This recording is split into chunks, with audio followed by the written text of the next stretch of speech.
राधे राधे दोस्तों, भक्ति सागर सोनिका चैनल में आप सबका स्वागत है। जिसमें आज हम आपके साथ बात कर रहे हैं तिलकुटे व्रत की, जिसको संकट चौथ का व्रत भी कहते हैं। यह वर्ष में एक बार आता है। यह मकर संक्रांति के आसपास होता है, कभी उससे कुछ दिन बाद में आता है, कभी पहले आ जाता है। इस व्रत का जो मेन आहार होता है वो तिल होता है, इसलिए इसको तिलकुटे का व्रत कहते हैं। शाम को तिलकुटा, तिल से बनी मिठाई खाकर अपना व्रत खोला जाता है, चांद को अर्घ दिया जाता है। इस व्रत को करने से बहुत सारी मनोकामनाएं पूरी होती हैं, इसीलिए इस व्रत को कोई भी कर सकता है। तिलकुटे व्रत का विधान जो है ये 12 संकटों का भी होता है, क्योंकि आए महीने भी विनायक चतुर्थी आती है और व्रत किया जाता है। बहुत से लोग आए महीने की चतुर्थी करते हैं, और ये जो पौष मास के बाद जो संकट चौथ आती है तिलकुटे की, इसको बड़ी संकट चौथ कहा जाता है। इस दिन उज्जमन किया जाता है, या जो लोग पूरा महीना व्रत नहीं भी रख पाते वो वर्ष में एक व्रत रख लेते हैं। तो आइए अब कथा शुरू करते हैं। एक नगर में एक माँ बेटा रहते थे। एक बुढ़िया थी गरीब, और एक उसका बेटा था, उसका पति मर चुका था। अब वो लोगों के घर में कामकाज करके अपना गुजारा कर रही थी। धीरे धीरे लड़का बड़ा होने लगा, तो वो अपने नाते रिश्तेदार जो आजू बाजू रहते थे उन्हीं के गाय भैंसे चराने जाता, और बदले में उसे जो अन्न धन मिलता उससे अपने घर का खर्चा चला रहे थे। बुढ़िया काफ़ी परेशान रहती थी। उसे किसी से पता लगा कि संकट चौथ का जो व्रत है उसे करने से गणेश जी संकटें काटते हैं, संकट माता कृपा करती है। अच्छा, बोली मैं भी व्रत करूंगी।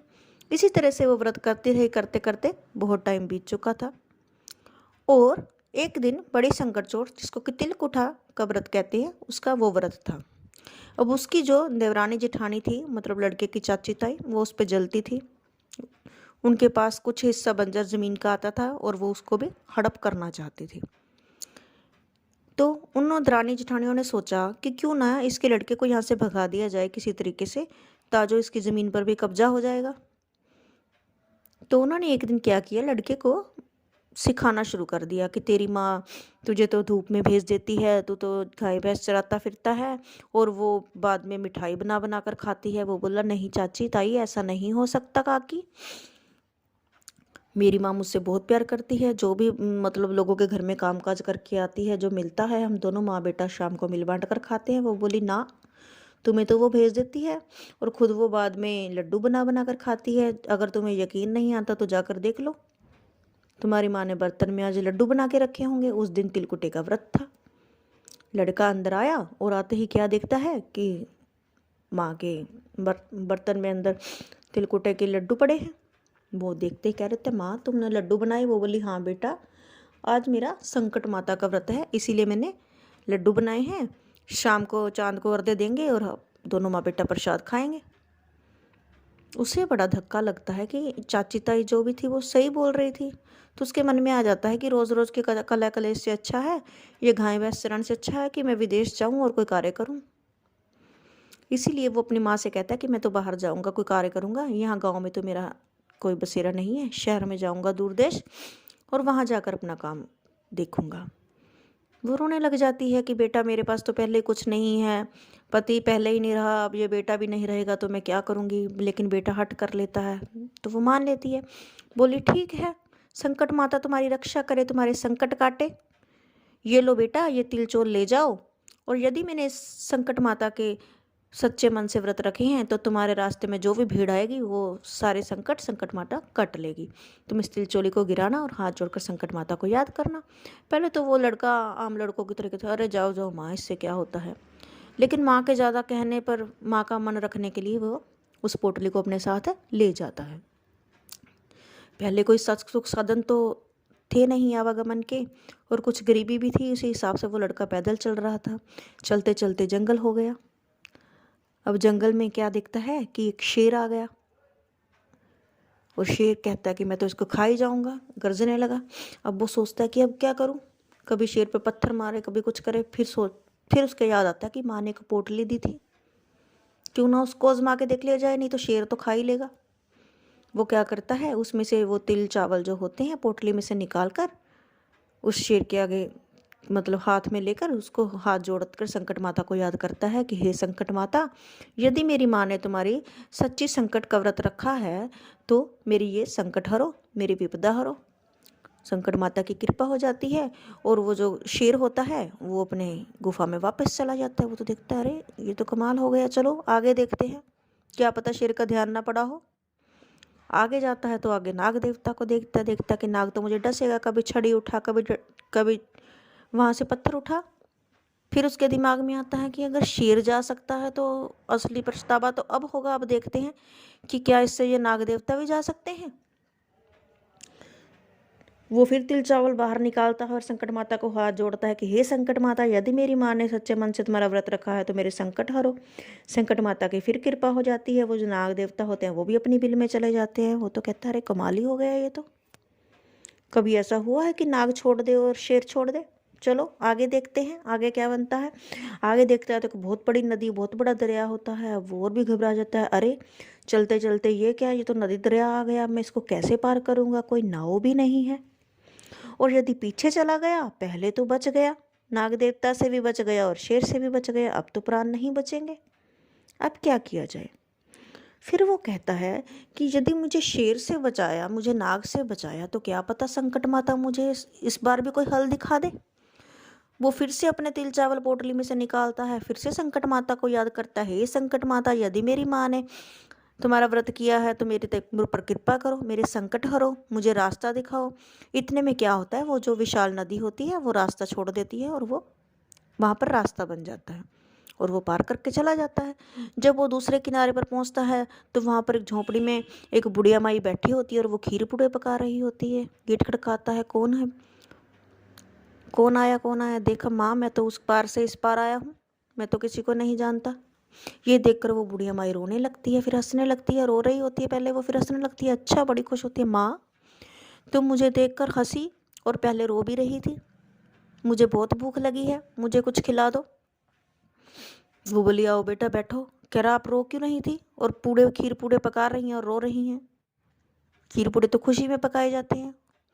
फिर वो हंस पड़ती है, माँ आप हंस क्यों पड़ी। फिर वो बूढ़ी माई बताती है, कह रही बेटा हंसी तो मैं इसलिए क्योंकि आज तक उस पार से इस पार कभी कोई नहीं आया है और तुम पहले मानव हो जिसने ये नदी, इतनी विशाल नदी पार करके इस पार आए हो। इसीलिए मैं बड़ी खुश हुई कि चलो कोई उस पार से इस पार तो आया। दुखी मैं इसलिए हूँ क्योंकि यहाँ का जो राजा है वो अपने बर्तन पकाने के लिए आवी पकाया करता है और उसके लिए किसी ना किसी को दे देनी पड़ती है अपनी, फिर वो आवी पकती है, नहीं तो पकती नहीं है। इसका क्या मतलब है माता जी। वो बोली आज मेरे बेटे को उस जिंदा जिंदा बेटे को उस आवी में चिना जाएगा और उसमें आग लगाई जाएगी, फिर बर्तन पकाए जाएंगे। और इस तरह से आज मेरे बेटे की बारी है, इसीलिए मैं खीर पूड़े पका रही हूँ क्योंकि मेरे बेटे को बहुत पसंद है कि चलो जाति बार के उसको खीर पूड़े दे दूँ। वो कहता माता जी आपके बेटे की आई मैं चला जाऊँगा, आप मुझे खीर पूड़े खिला दीजिए। वो बोली बेटा कौन किसी की आई जाता है, और तुम भी किसी माँ के बेटे होगे, मैं अपने बेटे की जान बचाने के लिए तुम्हारी जान तो निछावर नहीं कर सकती। तुम्हें खाना खाना है पेट भर कर खा और सो जा, मेरे बेटे की आई तो मेरा बेटा ही जाएगा, कौन किसी की आई जाता है।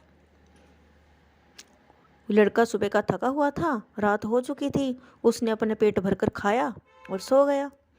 और सुबह जब अंधेरे में सूर्य निकलने से पहले राजा के दूत आए और आकर बुढ़िया दरवाजा खटखटाने लगे कि जाओ माई तुम्हारे बेटे को भेजो, आवी चिनने के लिए तैयार है, बर्तन पकाने हैं, उसकी आहुति देनी है। तो वो बेचारी रोने लगती है, कभी वो अपने बेटे की ओर देखती है, कभी उसकी ओर देखती है, किसको जगाऊं किसको ना जगाऊं, वो मेरा है और वो भी किसी माँ का बेटा है। ऐसे करते करते बुढ़िया से अचानक कोई बर्तन छूट जाता है और खड़के दड़के में उस लड़के की जाग खुल जाती है। माता जी क्या बात हो गई, आप सोई नहीं अभी तक और घबराई फिरती हैं, कौन आया है बाहर, ये कौन खड़ा है। वो फिर रोने लगती है, बेटा राजा के दूत आ गए बेटे को बुलाने के लिए।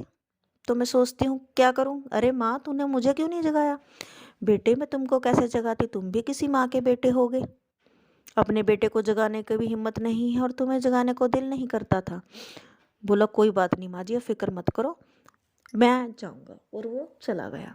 जाते ही वो क्या करता है, वो आग के आजू बाजू भट्टी होती है जिसमें उसको बिठाया जाना होता है, उसके आजू बाजू फिर से वो तिलचोले खिला देता है। संकट माता का नाम लेकर हाथ जोड़कर बैठ जाता है, हे संकट माता तुमने मुझे सारे कष्टों से बचाया, अब इसी संकट से भी तुम ही उबारोगी, उबारो मुझे, करो कृपा।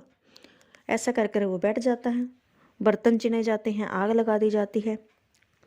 जो बर्तन, जो आवी के बर्तन 6-6 महीने में नहीं पकते थे, वो तीसरे दिन पकने शुरू हो जाते हैं। शोर मच जाता है, राजा की आवी पक गई, राजा की आवी पक गई, बर्तन पकने शुरू हो गए। अरे ऐसा कैसे हो गया, ये तो 6-6 महीने नहीं पकाई जाती थी, ऐसे कैसे पक गई? चलो देखते हैं। जैसे ही वो बर्तन उठाने लगते हैं, अंदर से आवाज़ आती है, अरे धीरे धीरे उतारो बर्तन, मिट्टी के बर्तन हैं, धीरे धीरे उतारो, मैं आग से तो बच गया, कहीं गर्म राख मुझ पर ना पड़ जाए। राजा के दूत फिर भाग जाते हैं। अरे वहाँ पे तो कोई भूत बोल रहा है, प्रेत बोल रहा है, मानो कहीं उसी लड़के की आत्मा तो नहीं बोल रही है। सारे इकट्ठे होके आ जाते हैं, तलवारें निकाल लेते हैं, राजा भी आ जाता है। धीरे धीरे बर्तन उतारते हैं, अंदर देखते हैं तो वो जो तिलचोली होती है वो हरी हरी घास के रूप में, दुबा के रूप में खड़ी हो जाती है, और बीच में से वो लड़का निकल आता है जीवित। वो पूछते हैं कि तुम कौन हो, तुम कौन हो मंत्री?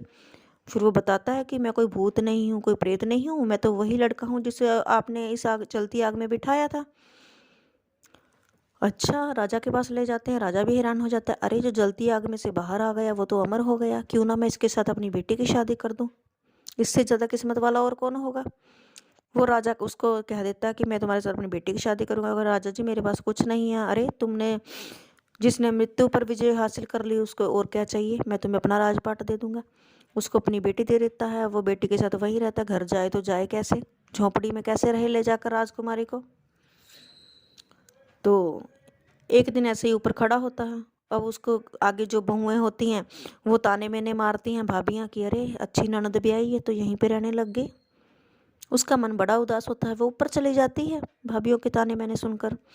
ऊपर जाकर पति के पास खड़ी हो जाती है, बात करती होती है, तो वो देखती है कि उसका पति आसमान की ओर देखता और मुस्कुराता है। कह रही क्या बात है, मेरा मन इतना उदास और आप मुस्कुराए?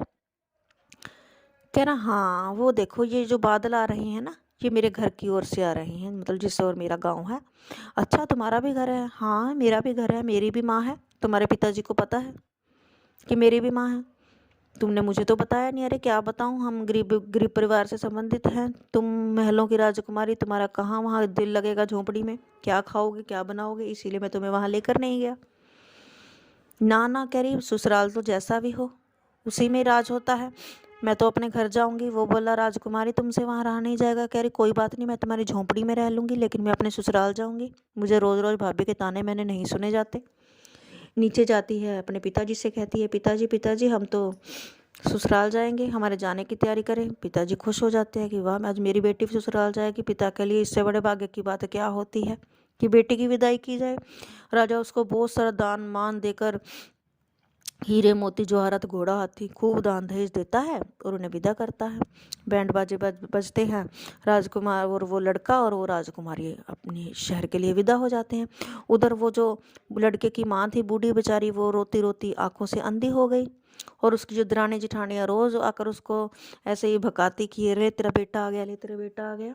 आज फिर जब देखती हैं हाथी घोड़े आ रहे हैं, अरे ढोल ढमाके बज रहे हैं, कौन आ रहा है कौन आ रहा है, अरे ये तो बुढ़िया का बेटा बहू लेकर आ रहा है। चाची ताई फिर देखकर हैरान हो जाती है, हमने तो इसको भगाया था और ये तो अमीर होकर आ गया, क्या चक्कर है। आकर फिर बुढ़िया से कहती हैं, बुढ़िया तेरे तो भाग खुल गए, बेटा अकेला गया था बहू लेकर आया। वो बुढ़िया फिर रोने लगती है, कह रही है हाँ पहले तो तुमने मेरे बेटे को भगा दिया और अब तुम बुढ़िया को अब भी अंधी कर दिया मुझे, अब भी तुम मेरा मजाक उड़ाने से नहीं हटती हो।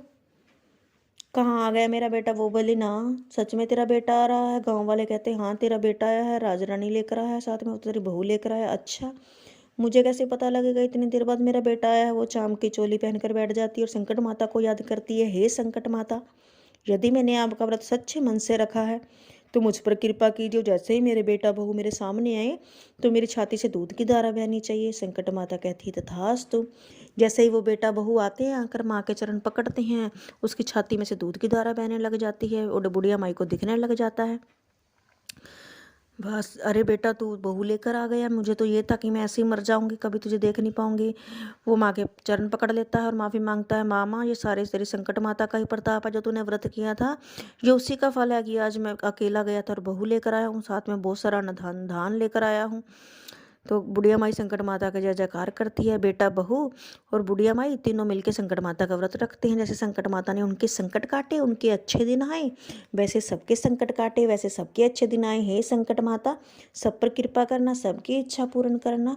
बोलो संकट माता की जय। यदि आपको हमारी कथा अच्छी लगे, लाइक, शेयर और कमेंट जरूर